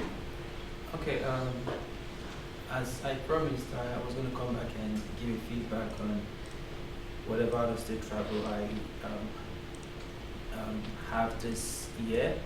So last week I went up to Arkansas for a leadership summit with NEGPS, and it was basically a time to interact with other student leaders and get to know what they are doing, and also get to know ways we could improve on the things we're doing already. And we had a couple of sections in that summit, one of which was regarding diversity. We had discussions relating on how to improve on retention rates for minority groups on campus. We also had discussions concerning on ways we can improve or increase the number of participations we get from minority group in our general council. And we also had discussions on building teams for leadership and community service, things we can do outside of just advocating for students, but also getting involved in the community and trying to make impact in the community. I might not be able to go through all of the discussions we had in those 3 days, but if you're interested in getting the materials, I made sure to come back with every materials we had in that summit. I'll be happy to share them with you if you're interested in them, and some of the notes I had. And that's on the last travel. Now, for the upcoming travel, I did send an email to the representative list. We're planning on traveling to DC for the Fall Advocacy Day. I have no idea if your presentation, if you had anything to say about that of the travel, but other than that, we're planning to go up to DC this September to advocate on some key issues which I already sent out to everyone, relating to issues on grad student loan, open access, higher education funding, and student visas, international student visa. Because of limitation to funding, I'm planning to have 2 persons go up for that. Currently, I have 2 persons who have indicated interest, and that's Maria, our secretary, and Jacob Wilson, who is the legislative director for the Western Regional Zone. He's also a constituent. I do, unfortunately, it might be hard to have a lady and a guy go and stay in the same room. So, and also because of the fact that Maria had been to a lot of this trip, I want to sponsor Jacob instead. That's my proposal, to go up for that trip. I would likely go alongside with him, but if we do not have enough funding for that, I'm willing to allow him to do the trip alone if he's willing to do that. Zach? So, point of information, since budgets are in our mind, it's about $1,000 per person to do one of these things for a couple of days. It's always a good rule of thumb. So, anybody have anything else to say? Jude, you're thinking you want to take Jacob Wilson? That's your proposal? All right. Want to make that into a motion? We need to, I don't think we have to, but if we want to, that's fine. I just want to make sure, do we want to vote on this? Do we want to just say, Jude, you do what you want to do? Brandon? I mean, I think our financial situation has changed significantly since we last had a discussion about travel. I don't think this is necessarily the right time or place to revamp that discussion, but from my perspective, we can still get a lot more out of our money if we limit our travel to in-state travel. We can go up to our other institutions at ASU, at NAU. We can still engage graduate professional students and their organizations on this level, and we can just save a lot of money, because $1,000 per person per trip is going to cut into $43,000 of spending before we can do.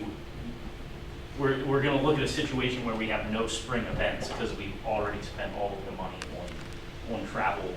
That's my opinion. All right. Jared and Jasmine. Yeah, Brandon, I definitely agree with what you're saying. And like being that we have to reevaluate with like the changing financial landscape. I would caveat that by saying it really comes down to, I think, that what we choose as a council to prioritize. And if we want to make and participate in a national change, then we have to invest this money. But if we want to only focus on the local change, then we would have greater amount of funds there. So it's a constant trade-off of, do we have enough funds to spread ourselves too thin? If we try to do too much, because everyone obviously will have those pie in the sky things you want to do, but do we only have a certain limited amount of both capital being strictly liquid capital money, but also our time capital, which brings back, yeah, $1,000 people's a lot, but if no one's going, it still doesn't matter at the end of the day. So what I'm trying to say here is that I feel that more so than just this national advocacy thing, yay or nay, I think that overall the GPC mission of how we're going to allocate our actively contracting amount of resources this next year coming up needs to be a focal point of our next meeting. Because right now, when we don't have like a mission or something to really focus on here in this council, we bicker all day and we poke at each other and we debate like minor little bits of the Constitution or of the bylaws or things that cause people to not run again or to resign before the year's even started. And no one came here to do that. We came here to make things better for graduate students. That's why I'm here. That's why I've been here for 2 years. And we need to figure out this next year coming up what us as a council is going to do to make a difference for our constituents and for grad students at the U of A. And we need to have these goals and set these things up because that is how we decide how to spend this money. That is how we decide what to focus on, how to spend the money, how to spend the time capital of these meetings. We run out of time every single meeting here because we talk about things that I think most of us would agree about isn't the most important thing to talk about in this room. So, to get off my speech here is just to say that Daniel, if you could make a point in the next meeting, agenda point, to set out next year's goals for GC, I think that'd be very important. I think that's not a bad idea. Jasmine, did you want? Yeah, just that we have a pretty set budget for out-of-state travel. It's $7,500. We've got 4 out-of-state trips, I believe. Jude, yeah? 4 out-of-state trips total. Only Jude went on the last one. That leaves us, what, $6,500 for another 3 trips? We can send 2 people. If no one, well, I would say though that I think we should give priority to general council members. I opened that, But yeah, nobody. because no one this time around wanted to go, I would. Exactly. That illustrates that we shouldn't be wasting the money. No, it sounds like That's there are very other wrong. people who want to do advocacy but lost the election to be part of GPSC. Actually, Mara indicated interest in someone. You beat him. Yeah. Zach, Jim, and then James. This is Maria. Maria, go ahead. Okay. Thanks for letting me speak again. So basically, I think that last year we had a conversation about out-of-state, national travel. We didn't really consider, we didn't know about money that came before, and for it back then, or it came right after our discussions of, national trips with out-of-state travel, or in-state travel, out-of-state travel. I think we kind of do have a goal, and I think that goal right now should be advocacy, and that goal is, for example, putting more money into travel research grants and making sure we can do our work as in GPSC and with the limited funding that we have. Despite the fact that it's very consistent with GPS, and I know I've been, I think I emailed you that said it'd be interesting to get going. If that's something that people want to do, travel out of state, or I'll be glad to go. I'll be honest about it. But back then, I thought that it's more important to put money into things that grant, especially with their limited funding, and I still support that idea. So I think that we should be very careful in our spending for NHS, and I still think that we can do as much, if not more, on the state level, and I think I made myself pretty clear when I spoke about it last time in regards to what can be done at the state level, but so yeah, I think we should focus on our advocacy as our goal and putting money where it makes better sense of that. Right? Jim? Hey, Jude, what was the date? Yeah, What? what was the date? For which one? September 10th through the 13th. Yeah. Yeah, so that's coming up pretty quick. I was gonna say, kind of thing as well, we need to make a lot of budget decisions before, really fast. What do you guys think about maybe having a special meeting next week to try to talk about budget? I think you should send out documents first. Yeah, it may be much simpler than we're making it. But I, for one, am not available next week. I've got stuff to do. What I hate to see happen is,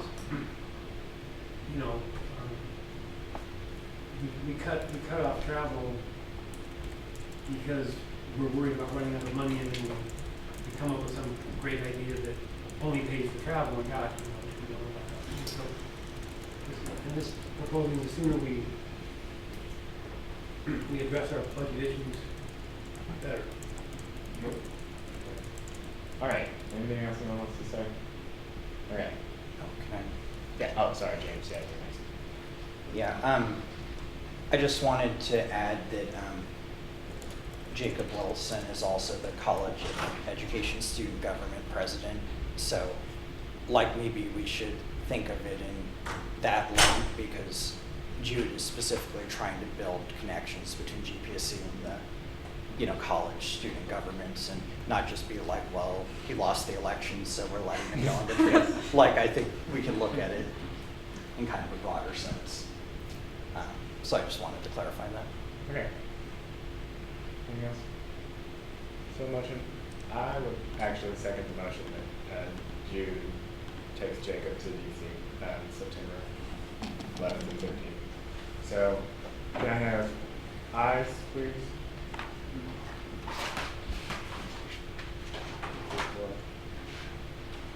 All right. 6-4. Can I have nays, please? 3, 5, 6 nays. All right, so tie. No kind of extensions at that point. So then we are in a quandary here, because Jude's been planning this, is we have to figure out what we want. Jerry. And Change my this- vote to a yes. Sorry? I'll change my vote to a That's nine. it. All right, so 7-4, 5 against then. So Jude, Jacob, we expect, good work, good advocacy, nice report afterward. Anything else anyone wants to add before we move on? Oh, I guess point of information, or not information, I guess point of inquiry rather. Was this originally budgeted in when we voted on the last budget?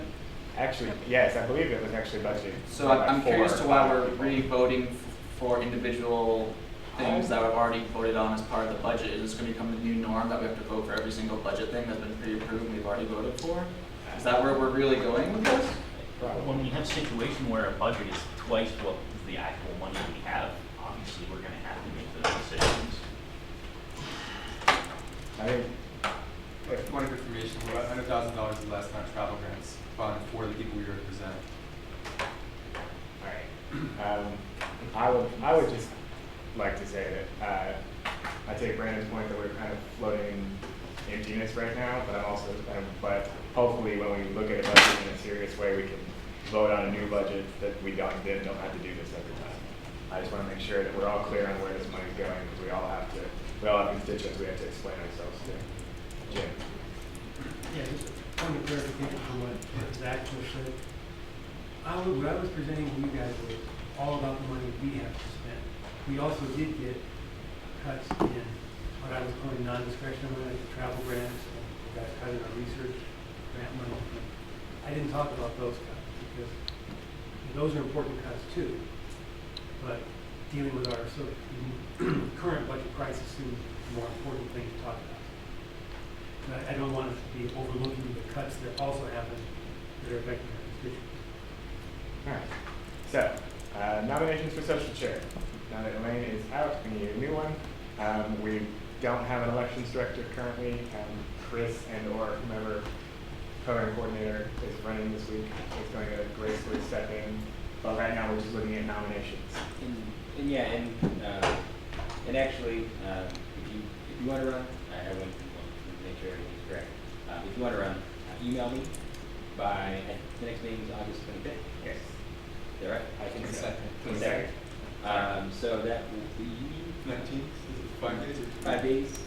So you really just submit your own name, basically is how it works. yeah. So what'll happen is send me your name. Yep.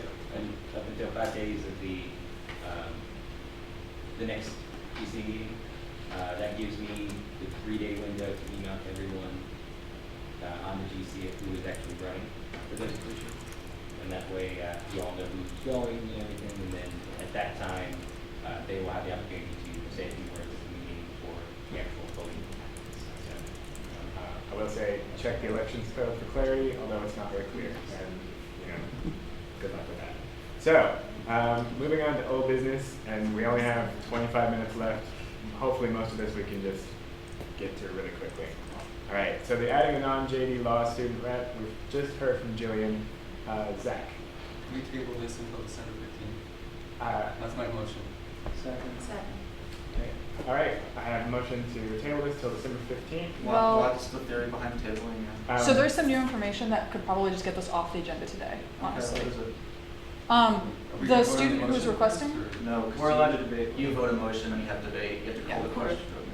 So the student who requested that we create the non-JD student rep position, since he understands that there's bureaucracy involved basically, he's actually changing his request to instead that we create a non-voting, non-JD student rep position for this year. That way, for this year we have that voice, even though it can't vote, he'd be able to contribute to discussion and everything if he wants to, because currently we're allowed to just tell guests, you can't talk, go away. So he would just like to be able to be allowed to talk during meetings even if he can't vote, so we can get that perspective. And then hopefully SBA can figure out how to actually get representation from the start for next year. So that's the request. And we already do this for The English graduate. yeah, union. English graduate union. We have a non-voting representation for them. Cool thing is we don't need to put this in the Constitution or bylaws, so we can just vote on it now. What did you just, I'm sorry, can you rewind that last sentence about Constitution bylaws? What did you say? This does not change our Constitution or bylaws at all. We can just create a non-voting spot right now if we want to without modifying any documents. Okay. Point of information, how do we select this? Does that then kick to the normal process, or does Raul just become the guy? We just sort of ask if anyone wants to show up who fulfills this position. Then So is that how it works with, I'm sorry, go, Yeah. please continue. no, I mean basically there is a spot. If someone who's a graduate student in the College of Law shows up, they can have that spot. If more than one of them shows up, I mean, they can duke it out, I guess. That's never happened before. And from the reason I'm EGU member is because they voted me to do this. So we have our own internal sort of thing, and we voted for it, and I'm therefore elected to do this thing. But the only thing that's keeping that here, theoretically, is me showing up to this meeting. So that's just from my perspective as to how the non-voting membership works. Zach? So I don't think we need to create a non-voting position, just invite him. But The- to me, a non-voting position is a Trojan horse. The problem is, he can't talk if he's just a guest. He can only speak to an audience. That's why we do that. Can I? Yes. I don't have them in front of me, but the last time I read the bylaws, it said that, as far as I remember, it said that any student could petition the body to be a non-voting representative, and that the body could choose. Okay. But we could do that. I don't think we necessarily have to rush through this today, but Ellen was going to talk on this one. I just want to dispel the notion that Raul can't speak to the council because he can speak to any of us and relay his concerns and we will raise them.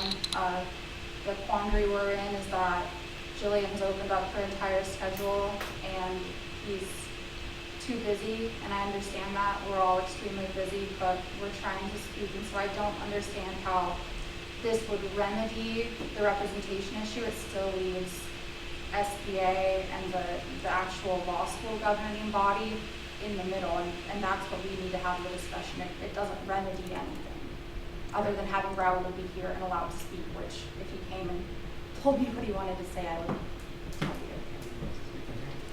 I guess I have two things. One is I want to add a comment, the other is I want to then take an actual action, maybe set it down, please, again. Whatever. Okay, so comment, simply put, Raul has a voice for his representatives. Second, I call the division to vote on the motion. Okay. The motion was to Postpone table until, I believe, December 15th. the 15th. Do we mind adjusting it to the final meeting of the term? I would say that is Is that November 20th? And now it's December the 6th. December 6th, sorry, let's go to December 6th. I take that as a friendly amendment. yes. All right, so everyone, no one's objecting to the friendly amendment? All right, so it's tabled till December the 6th. Did we vote on that? No, No, that's it's- that's what I'm saying. All right, so ayes. 1, 2, 3, 7, 10, 13 ayes. Nays. 1 nay. Abstentions. 1 abstention, 2 abstentions. All right, so table till the 6th. The College of Medicine Phoenix addition. This is basically the same deal that the College of Medicine in Phoenix wanted to have a member, and we would have to adjust the Constitution to do so. So, Right, so point of information for people who aren't up to speed, the 15-second summary is that there is another College of Medicine up in Phoenix you may not know about. And they're actually quite big. They're, I forget the exact number I had written down, but it would be at least 1, probably 2 members. So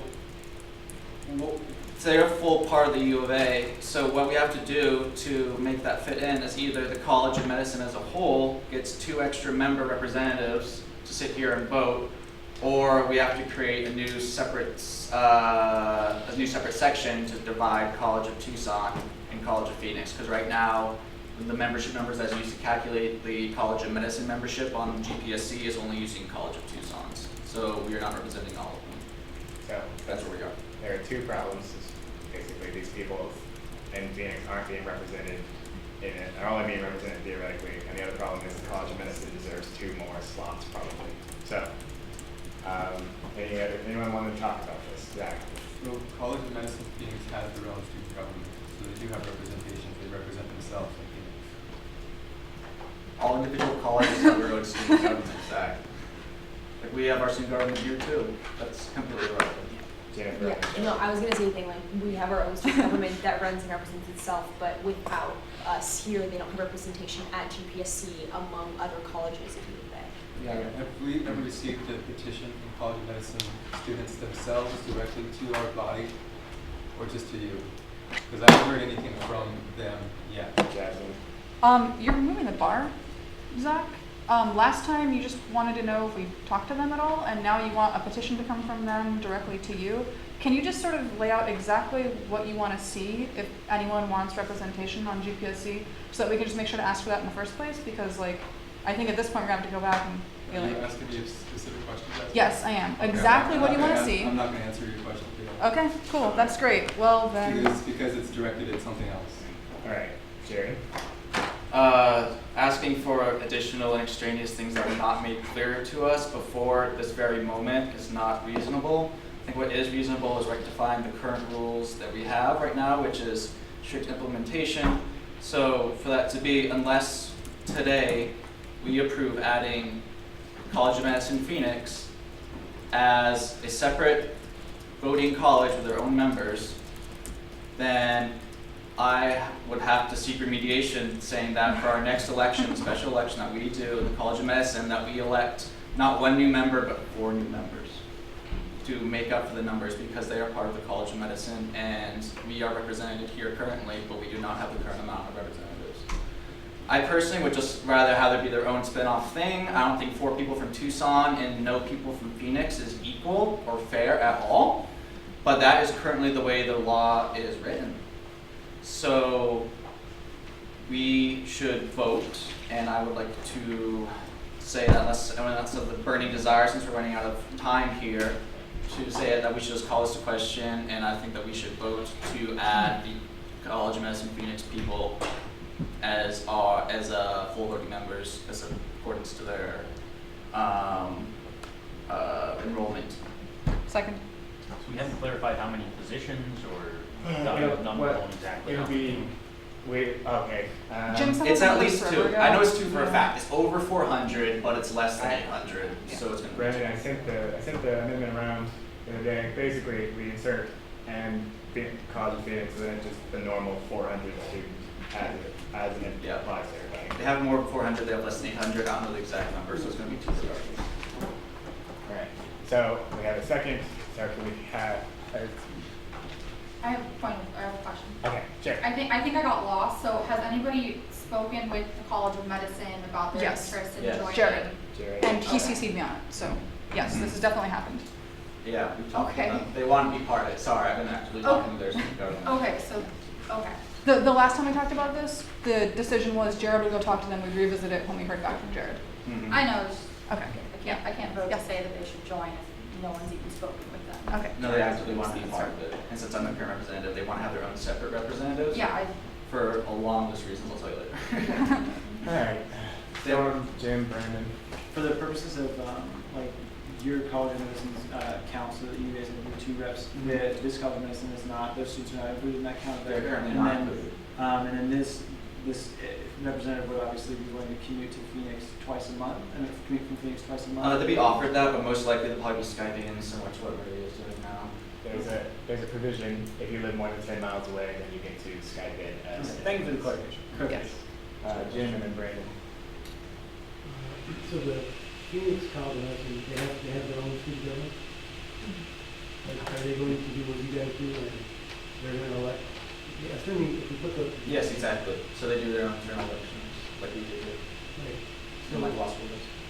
So just point of procedure, you need to add that also to one of our, I think the bylaws, I'm not sure. Elections code. Yeah, like it's still, yeah. Can I say something? Somewhere you need to add that as well. Can I say If something? you're gonna. Yeah. Yeah, Brandon's gonna go Raul and then. I want to say something. Yes. If College of Law elects their own members, and if College of Medicine Phoenix also elects them their own Yeah. members, then why not Engineers Council they send their own members? to yes. Well, it's, we have to, it's all. I can answer that after. Yeah. Basically, every college that wants to do that gets to negotiate with us, and then we do it. Some of it, I think there's like 3 or 4 on campus that do it that way. And if the College of Engineering wants to do it that way, then they just have to like tell us, and we have to figure out and negotiate how that works. Jack, did you want to add anything further to that? Yes, a couple years ago, the College of Engineering formed the student government, and it was active for a while. GPSC still ran their elections. I think there was a discussion at one point to have them take over the elections. But the last year and a half, they're not as strong. So that's the answer to your question. There is a college, there is a student government for the College of Engineering. You can talk to the dean or someone else about reanimating them, but that's where it is right now. They were active for a couple of years and then they kind of died. No, there is an Engineers Council. Yeah. He's from the College of Engineering. There is an Engineers Council. Yeah, I know. Yeah, I we helped have create it, Engineers but Wait, right they're now. not electing people, are they? The last I heard, there was 2 people who wouldn't show up to meetings.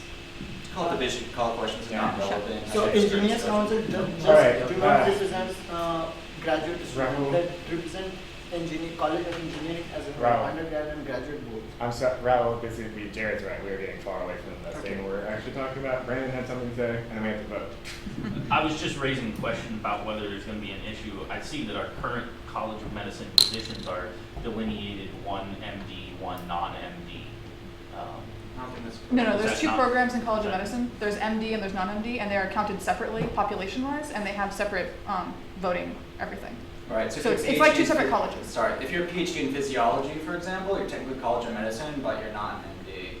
So it's similar to like what law is kind of going through a little bit. where Okay, we so, have- so this would just be 2 positions for MD seeking students, in right? Phoenix. In- Well, that's a good point. So you're saying that we might need to have a non-MD from Phoenix? as Exactly, well? I'm saying, Okay.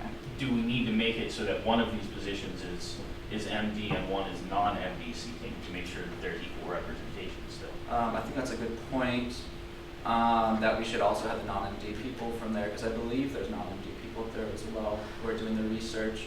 I'd say that's a friendly amendment, if there are no other objections. Yeah, so just include non-MD as well. Okay. Since this is a constitutional amendment, and there's been some changes, can we have it in writing before the next meeting and consider it again? Because this is, so I bring up some things and Jonathan said with the bar, but every time we have a conversation about it, the conversation changes a little bit. So are we gonna have 3 people from College of Medicine Phoenix, or 2? Can we put it in writing? I don't And think then anything vote on it- significant vote on it will next change. time? I think that what he's saying with what Brandon's saying is that we have to keep it congruent and have to keep it similar. So all we're doing is adding them, this college, in the sense that the rules that we already have for every other college are now apply to them. And what his question was more about the interpretation of this application, which would be that since we have rules at College of Medicine Tucson, these other ones with the non-MD and the non-professional students, like College of Pharmacy has their own thing, would the rules we currently have in place still apply to the new college? and then it says, yes, the rules in place will still apply, which seems quite reflexive to me. The fact that we are voting on this, nothing has changed. We are adding College of Medicine Phoenix to the fold, and his question was merely about how this implementation will be, so it's not so much an amendment. Maybe I misspoke, so it's not really a friendly amendment, but it's more of a friendly clarification. Does that answer your question, Ben? All right. I suggest we have a piece of paper to look at. I think, all right, Zach, we got it. It's seconded, we called the question. I think we need to vote, and if it fails, then we'll go from there. All right, So this is to approve it right now? This is to approve the Constitution amendment as written, which just adds and College of Medicine Phoenix next to College of Medicine Tucson. All right, so is that clear? Does everyone understand what we're doing? All right, can I hear ayes, please? 1, 2, 3, 4, 5. That's 8, which is not enough for a constitutional amendment. No, abstentions. Oh, sorry. Any objections? Or opposed, sorry. 4 opposed. 5, 6, 7 opposed. Any abstentions? 1 abstention. All right, that's not enough to pass the. Or can I just say that I think we just need to get it in writing that this is how it's going to be created. If they're going to be appointing their own representatives, then it's not like we need to be worried about getting this done before the special election. So I think just, having this We in can have it by writing. next meeting, I think. We can have it by next meeting without a problem. There is an open question as to how It should be we'll work that out. All right, so, first thing we vote on the next meeting. Yeah, Jim and then Jennifer. Yeah, I just want to make sure that, oh, sorry, Jim.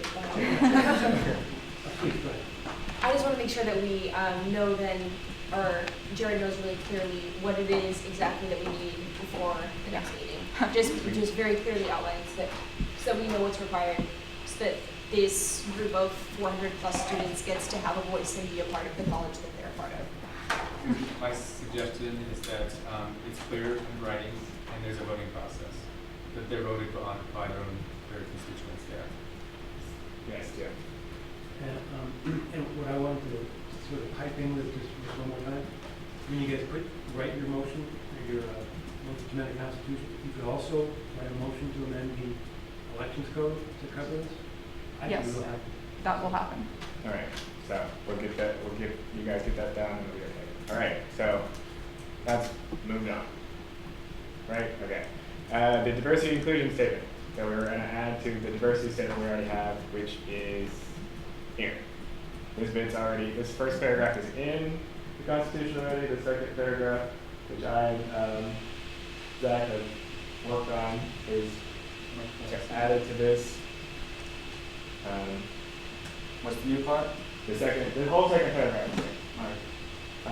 GBSE can only function as intended when students have full access to the university institution.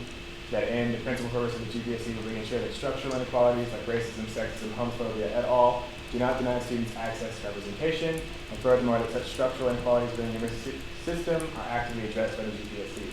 Thus, not only shall we not discriminate on the basis of color, blah, blah, blah, so on, we shall not stand by when such discrimination happens. James. Are you taking amendments? No, we can't, they have to be several, what would you like added? They just have to be 5 days beforehand, so we can't really, but what is it that you're? I wanted to change homophobia to heterosexism so that it would. Yeah, that's a good point. We can't do it now, but we can definitely do it at the next meeting.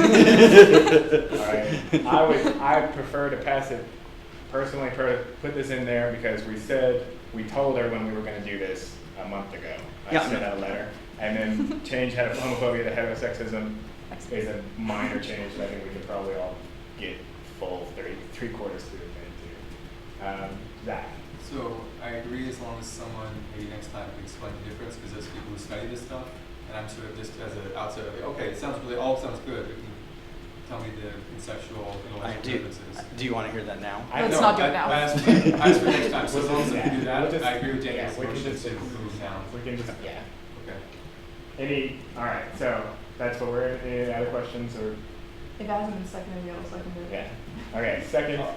I'll second. Second. All right, so can we hear ayes, please? 4, 7, 10, 13, 16. Any nays? Any abstentions? One abstention. Great. Thanks, guys.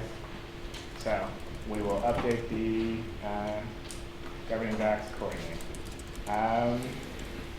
Agricultural centers and advocacy reps. I would like to go ahead and send this back to committee because I haven't been able to find anyone because it's August and so on, and then bring it up at some way later date because no one's happy with it as it is. I second that motion. All right. So can I have ayes? 3, 6, 9, 13, 15 ayes. Any nays? Any abstentions? All right. We'll work on it and figure out because no one likes it. All right. Reinstating EB bylaws. So, since 8 p.m., I would move we could table it till next time if other people are agreeable, so we can leave at 8. All right. All right. Ayes. All right. Overwhelming pass. 2017. I wasn't even sure if this had been addressed or not. I had a note that we need to talk about it. Do we have any idea what this is? Which one? GEP. Oh, that's funding. Jude, I believe. 2017 GEP funding approval. Yeah, unfortunately, we don't have enough time to talk about this as of now. And I don't know if with your new budget update, is there going to be some adjustment to our last approval? Because apparently 10,000 was not included in what you showed us. And if you include that, that means we're running 90,000, 97,000 short. So It's a problem. So table till next time. Is So what that I mean? means, as of now, GEP is going to be on hold until we resolve all of that. So move to table, GPC. Second. Ayes. Overwhelming pass. Governing docs discussion vote. Jim, I assume this is complicated. Table. Move the table. Second. Ayes. All right. Overwhelming pass. That's it. Do I have a call to adjourn? Call. All right.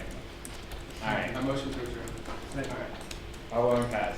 Thanks, guys. 8:02 p.m. All right.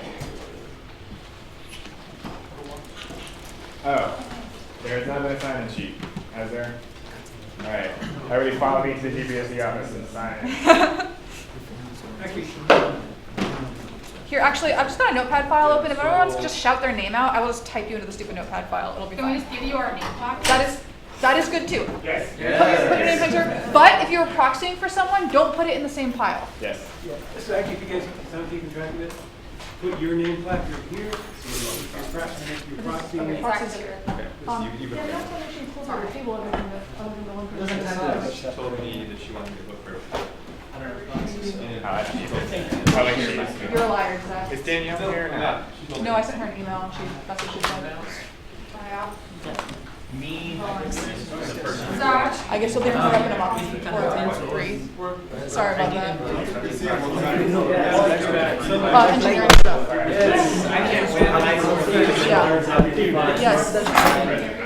Okay, this is really stupidly political. If you have a proxy, There are you only can hand it to me. colleges that are allowed to, like, I tried to get optics to internally like this thing, and I was basically told, like, well, we're not sure it's being representative. And we've got College of Law, where the students are just saying it's not representative, and people are refusing to rescind it. So, like, it's just a ton of, like, really stupid Oh,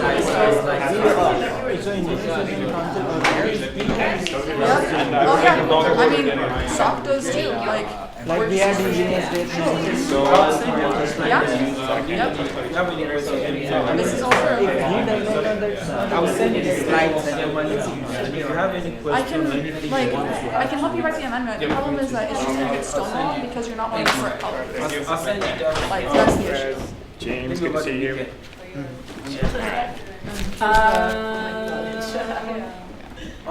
But like, yeah, hope you had fun. So what should be my next steps here?